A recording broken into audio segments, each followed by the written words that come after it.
Hey gang, I want to take a look at another era that's very important in American history. We call it the Progressive Era. The Gilded Age lasted from about 1865 to 1900, where we see massive growth economically and industrially for the United States, but that came with a massive cost. As we see in the Gilded Age, there's a complete abuse of workers, of the average citizens, and of immigrants at the hands of business tycoons like Rockefeller, Carnegie, etc. So the Progressive Era is going to be a list of social, economic, political, and labor changes in the United States from about 1890-ish to 1920. So the Progressive Era, if you think about it, the word progressive, the word progress is in progressive. Progress means going forward. So this era was an attempt to take the wrongs of the Gilded Age and to move them forward to do better for the country. These progressive reforms were attempts to change things. We know that reform means to change.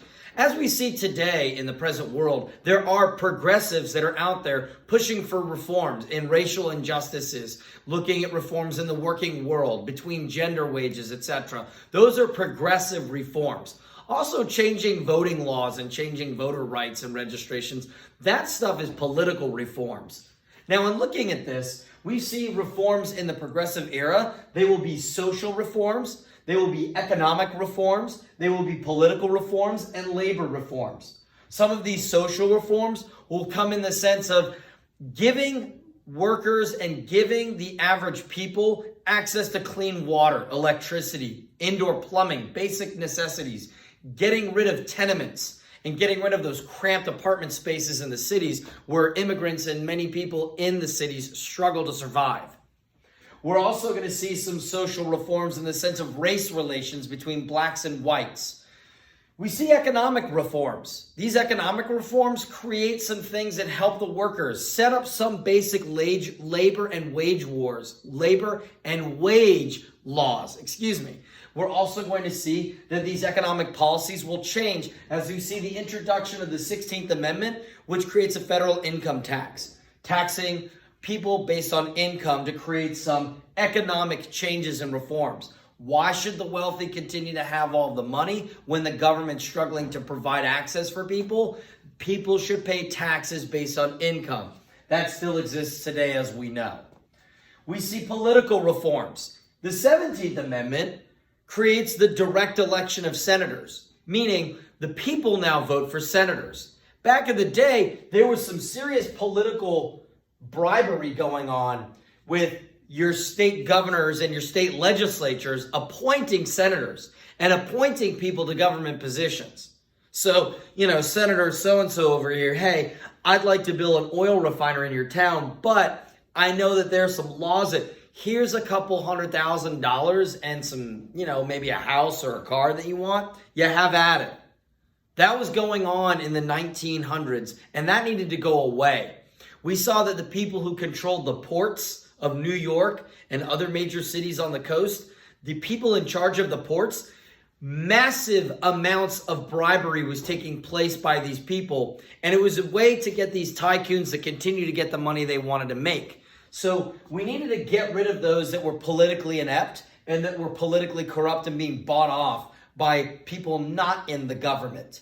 We saw that in the Gilded Age, the Sherman Antitrust Act is passed in 1890, but it's not enforced. It's kind of like speed limits again.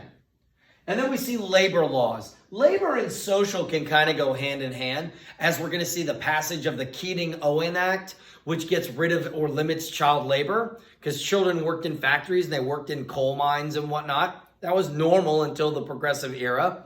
We're also going to see labor reforms in terms of getting an 8-hour workday.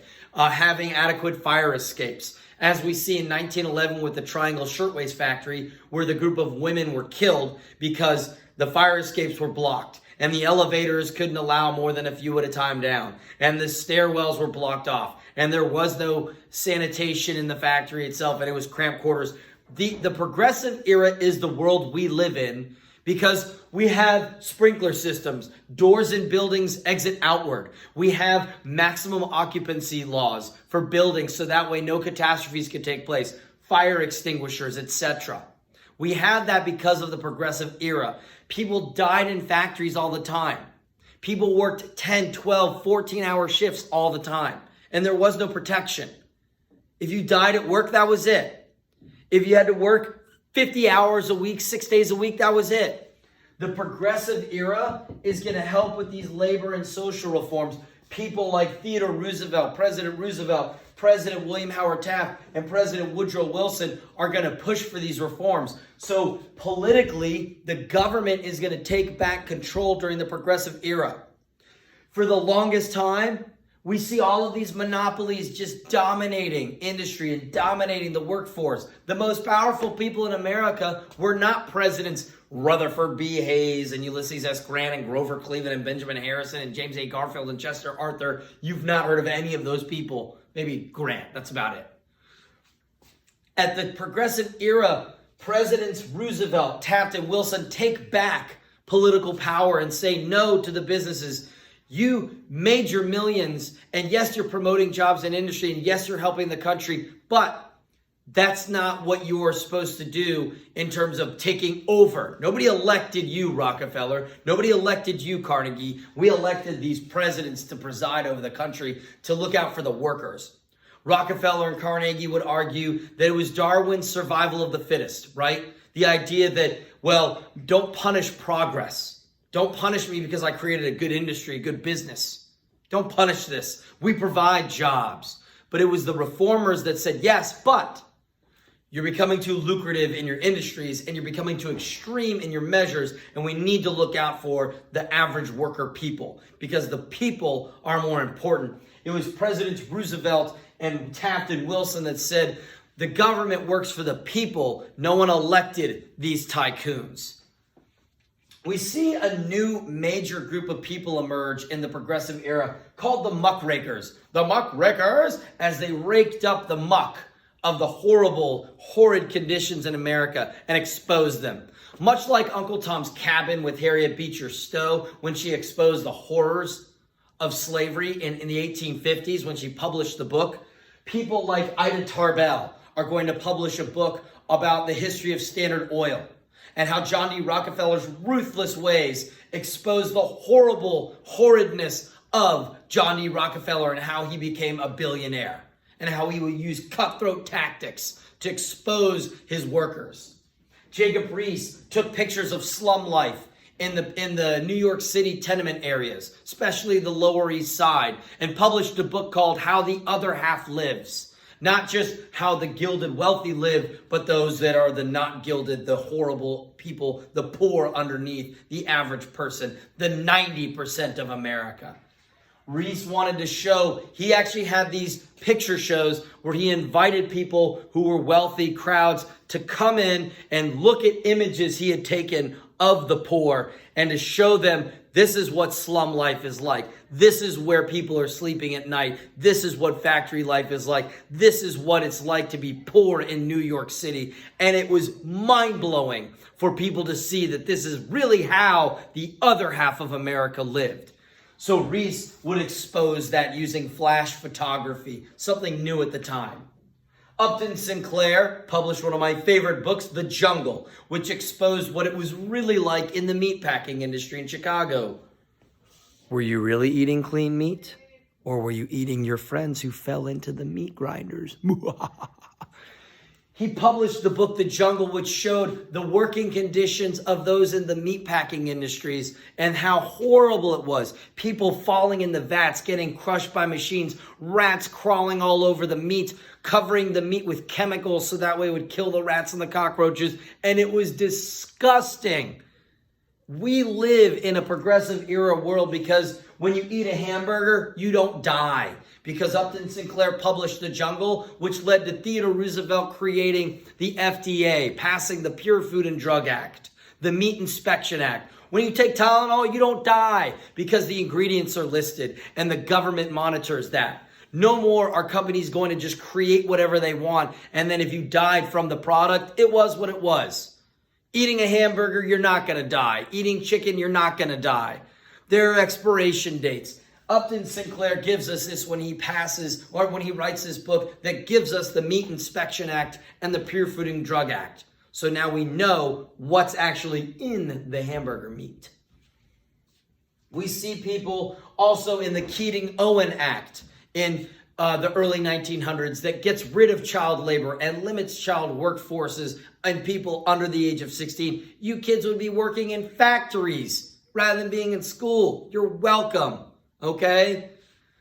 We also see a reform I didn't write on the board. This is one of my personal favorites, though. Environmental reform.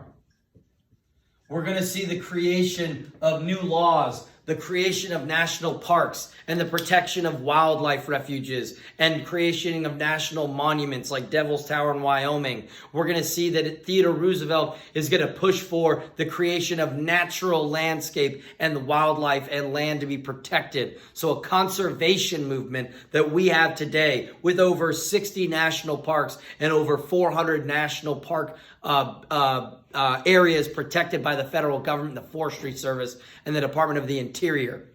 We also see, in terms of these social reforms, the creation of the NAACP and other groups that are combating against civil rights issues, or helping promote civil rights issues and combating racism in the South and across the country to give African Americans more rights. People like Booker T. Washington and W.E.B. Du Bois, who rose from the ashes of the Civil War and promoted individual black freedom and black rights. And so we see that this progressive era pushes to create a modern America. We live in the progressive era.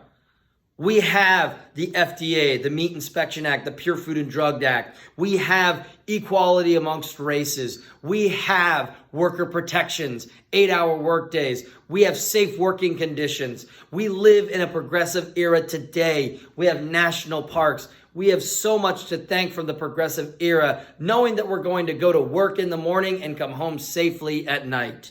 It was a progressive era that shot for reforms that made the government less corrupt, and it gave the people more power and more rights. It's one of my favorite eras. I hope you enjoyed this video on the progressive era, and we're going to get into more detail about the progressive era as we read along, especially in things like